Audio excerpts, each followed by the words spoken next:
Hey Lakers fans, this is Jonathan Hernandez of the Lakers Legacy Podcast, and did you know that last season, Jarred Vanderbilt, even with how injury-stricken he was, still ended up finishing second on the Lakers in offensive rebounds per game, averaging 1.4 offensive rebounds. And in today's video, I want to get into a key stretch of Jarred Vanderbilt's year last season and highlight his last 10 games of the year. But before we get started, if I could please ask you guys to like this video, comment down below, ring the notification bell, and most of all, please do me a favor and subscribe to this channel. So I know Jarred Vanderbilt's name has been a hot topic amongst Lakers Nation recently, as fans have started to debate whether or not Jarred Vanderbilt should start once again. And today I want to analyze and highlight Jarred Vanderbilt's last 10 games of the 2023-24 NBA season, and look at the before and after of how he got to that point of being an offensively competent player, and what was the difference between his first 19 games and his last 10 games. So why don't we get into it? As we all know, Vando had a very injury-riddled season with the Lakers last season. He only played a total of 29 games the entire year. He played in one preseason game to start versus the Golden State Warriors, in which he actually played pretty well. He dropped 6 points and 7 rebounds. But after that game, he was never heard from again. He ended up suffering a foot injury, which ended up being diagnosed as left heel bursitis.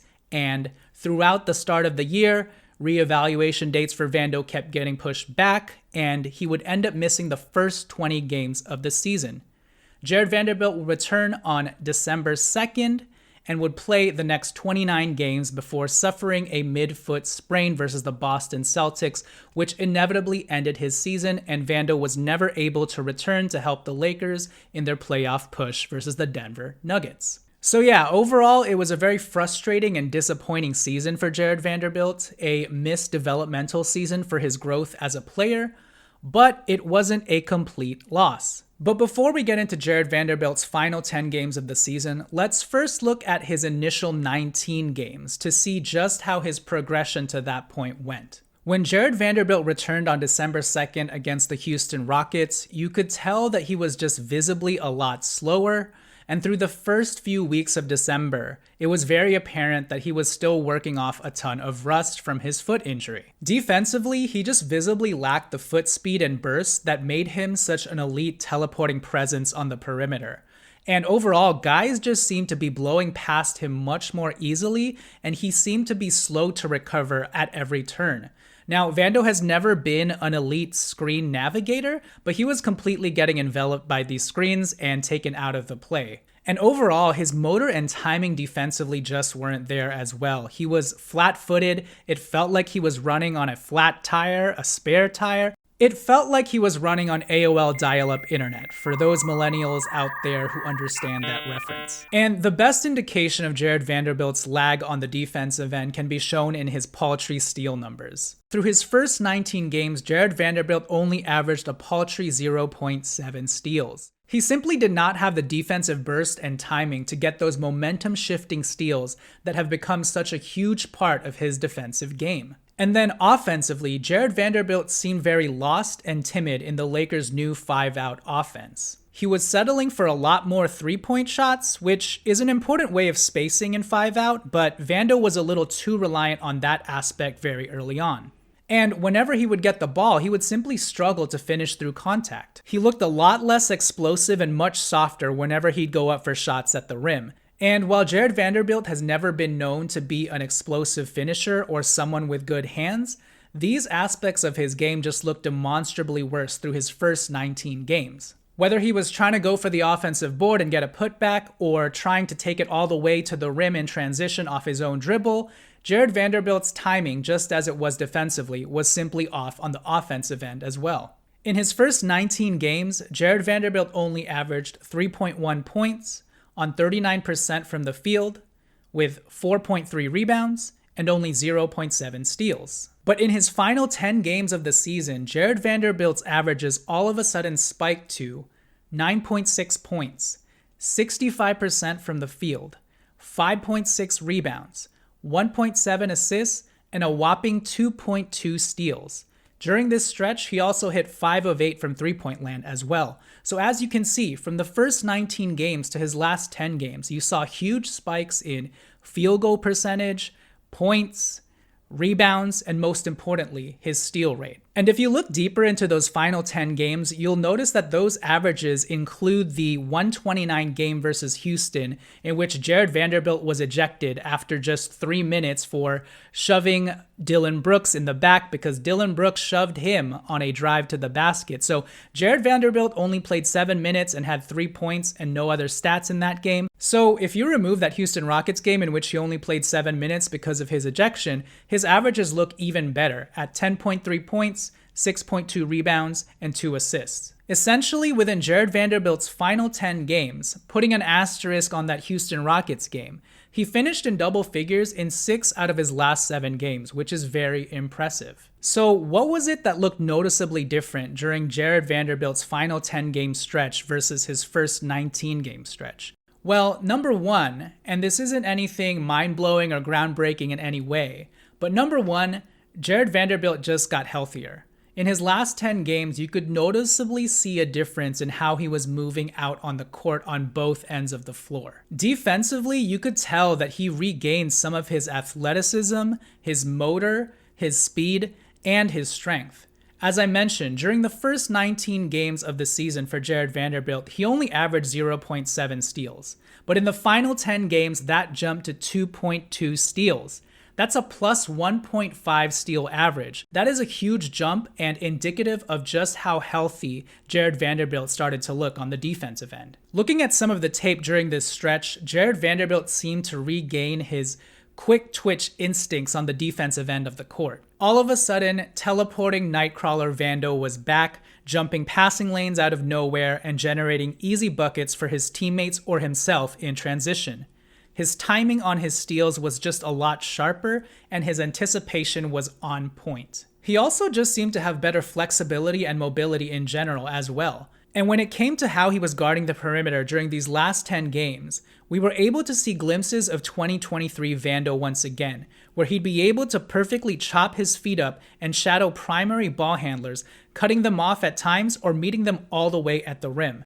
More often than not, Jarred Vanderbilt was starting to beat these primary ball handlers to their spots and envelop them with his length. And then when it comes to his motor, Jarred Vanderbilt was just cleaning up on the glass far more often and fighting for loose balls with much more tenacity and force than he had been during the first 19 games of his season. He was starting to generate second and third opportunities for the Lakers on the offensive end with more consistency. He was the first to 50-50 loose balls.